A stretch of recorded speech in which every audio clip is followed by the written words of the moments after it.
জি ভাই, আমরা নারায়ণগঞ্জে ভাই আমি আগে আপনার কাছে অনুমতি নেই।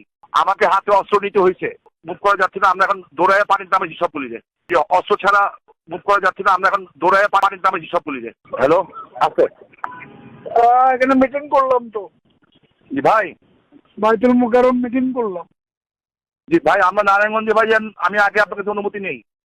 ওরা হ্যাঁ। থানা অ্যাটাক করতে গেছিল, পুলিশ কিছু করতে পারতেছিল না, সাহায্য চাইছে। আমাকে হাতে অস্ত্র নিতে হয়েছে।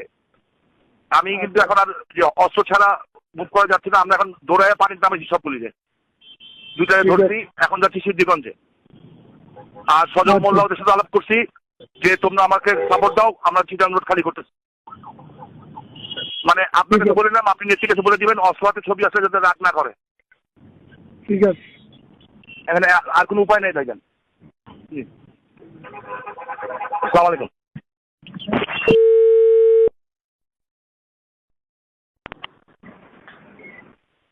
স্বামী জি, আসসালামু কি অবস্থা?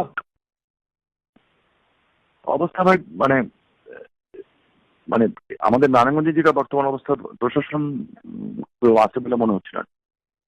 হ্যাঁ, তো প্রশাসন কেউ আছে বলে মনে হচ্ছে না আর কি, নারায়ণগঞ্জের যে বাস্তব অবস্থা যেটা আপনাকে বললাম। পরে আমি না পেরে স্বরাষ্ট্রমন্ত্রীকে ফোন করলাম, এসিসিবি চিফকে ফোন করলাম। ওই অস্ত্রাগার লুট করতে গেছিল যে রাইফেল ক্লাবের, আগুন দিছে, বাট নোবডি গো দেয়ার। পরে আমাদের